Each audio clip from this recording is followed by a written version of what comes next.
An investigation unlike any other in the state of Louisiana. The work that Fox 8 and the Times-Picayune have done is pretty extraordinary. Thousands of research hours, all in an effort to shed light on a system that's hidden behind millions of pieces of data. This is what they get. The big business of campaign financing. It's a form of legalized bribery. Tonight, we look back at a series honored with 3 national awards: the Edward R. Murrow, the National Headliner, and the George Foster Peabody. How does that happen? $2.8 million in 4 years, that's a lot of money. A graduation gift for your niece.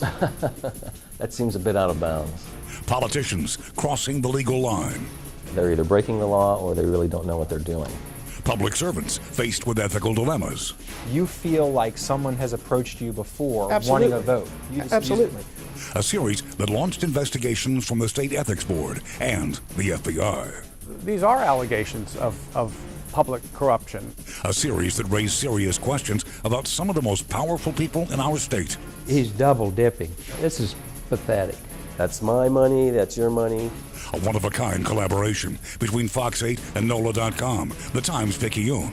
Reports airing on TV, online, and in the newspaper. What? $800. I mean, that's why I hired him, so I'd stay out of trouble. Here's Lee Zurich with Louisiana Purchased. If money drives politics, we're about to show you who's riding shotgun.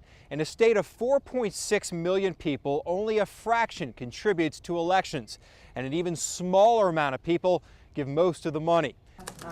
For nearly 4 months, Fox 8 News and NOLA.com, the Times-Picayune, spent hundreds of research hours crunching campaign data to come up with the top 400 donors to Louisiana elections over the past 4 years.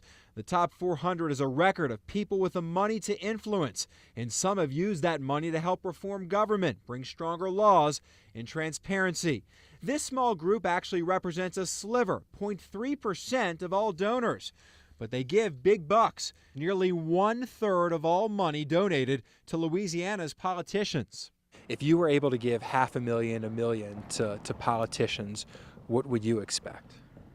I would expect them to vote the way I'd like to see the votes being done.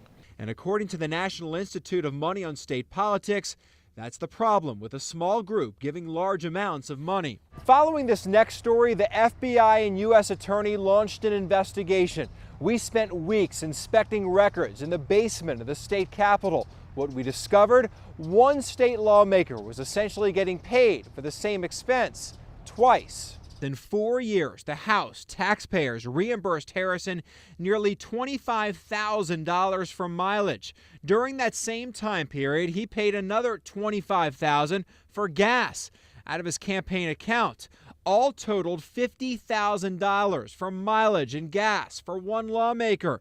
And remember, his job is part-time. I mean, that's a lot of gas. Over $50,000 in 4 years. You travel with me and tell me how much travel I do. How much do you do in Very it? active. How much? Well, you can look at the vehicles. I change vehicles at least every 2 years because they always get close to 100,000 miles. So you put in 50,000 miles a year? Oh, easy. So Harrison says he drives 50,000 miles a year for his house job. And in 4 years, he claims to have spent $50,000 on gas and mileage. Take a look at Harrison's house district. If he drove from his office in Gray down to Dulac, over to Morgan City, then to Labadeville, and back to his office in Gray, all in the same day, he'd drive about 123 miles. To total up to 50,000 miles in 1 year, Harrison would have to make that drive 406 times. That's 406 times in 365 days. Here's where Louisiana Purchase focused on one of the state's largest parishes. Our investigation into the St. Tammany Parish District Attorney Walter Reed launched an FBI investigation. Our story sparked a federal investigation. After our reports aired, the feds subpoenaed the Castine Center for a copy of the fundraiser folder and the hospital for records related to Reed's legal work. Reed resigned from that hospital side job after our stories. In July, Reed announced he wouldn't seek re-election. These stories led to what some in St. Tammany call the downfall of a dynasty, as St. Tammany Parish will have a new district attorney for the first time in 30 years.